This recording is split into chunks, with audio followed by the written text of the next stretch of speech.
at the time I was reading the newspaper, which I love to read from cover to cover, and there was an ad in the employment section.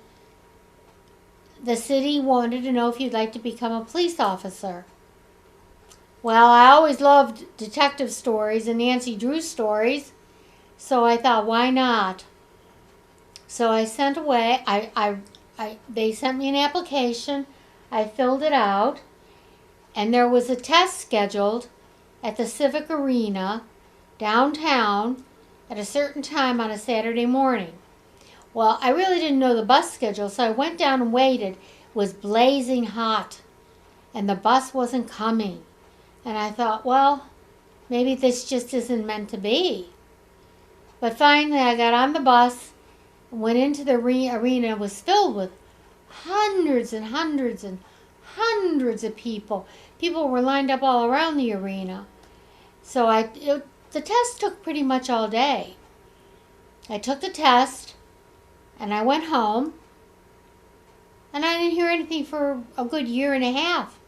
Nothing. Yeah. Now, I didn't even kind of contemplate. I could have gone downtown and looked at the civil list. But at that time, the courts had ruled that the city needed to hire a white person, a white man, a black man, a white woman, a black woman, to try to get diversity into the force, because it was basically made up of white men. So they made a court ruling. And at that time, they still do, they gave the veterans 10 points preference. But I was working, and they called me one day and said, "Are you still interested in joining?"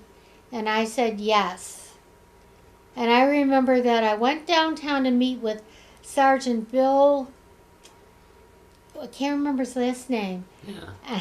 He took me up to the 3rd floor of the old public safety building, and we went over to the window, and he pointed down, and there was a person walking by, and he said, "Now I want to ask you honestly, if this person had committed a horrible felony, could you take out a gun and shoot him?" And actually, yes, I could. I would. And that seemed to satisfy him. Now, I went through the psychological testing. That was a written test. I went through the psychological interview. They actually said I was one of the more sane people they've ever met. I mean, nobody may agree with that, but that was their analysis.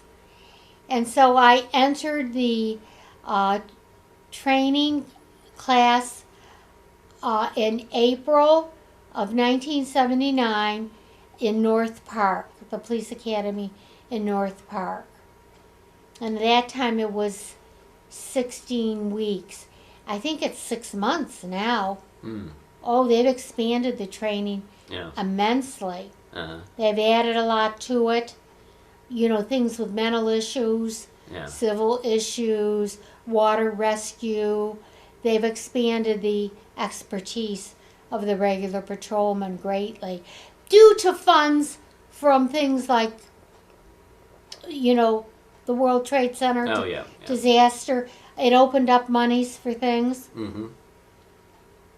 And I got graduated, and they assigned me to the old number 2 station in the Hill District on Bedford Avenue. And that's where I started out. Which is one of the worst neighborhoods in the city. You know what? I never felt... you know what? There was a certain back and forth kind of rapport that I felt with those people that lived there. I mean, hey, I went into horrible projects, horrible things, no. But I mean, the old people sitting on the porches and the people... I sure was shocked when I would drive home at night and it was 4 or 5 in the morning, be out in the streets dancing and barbecuing in their barbecues and stuff. Yeah. But that's what they do in the summer. Yeah. And it was an eye-opener for sure.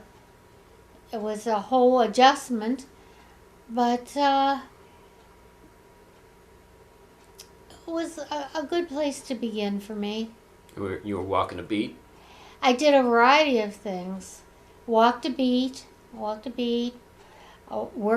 on a wagon, on a car. Remember, I was only on the street for 7 years. Uh-huh. Because then I started out as an officer at the age of 36, which is old to start. Uh-huh. It's kind of like that hospice nurse that started nursing school at 38. Yeah. So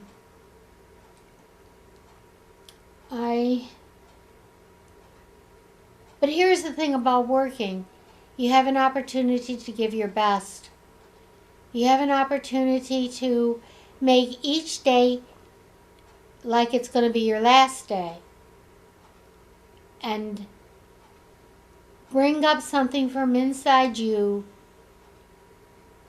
to give outwardly to the people that you're dealing with. I dealt with people all the time that were in crisis. They had either been pushed to the point where they did things that they normally wouldn't do, or they had been injured or hurt by others or abused by others. And you can bring comfort and help to the people, sometimes just by being there and listening to them, just by not judging them at that time. You know, yes, you committed a crime. Yes, I caught you. But guess what? I'm not going to judge you. You're going to go in front of it. You're going to have your day in court, and everybody's innocent until proven guilty. And that's still the basis of our system, believe it or not. No matter how bad something may seem, you have to reserve the right. You can't judge. He has his right to his day in court. Because sometimes there are circumstances that don't become evident until well after the facts occur. There are not just two sides to these stories. Sometimes there are 32 sides to these stories. It's incredible the twists and turns that can occur in what you consider a simple situation. I found that time and time again. Like, what's an example? Like in a domestic abuse case. Okay.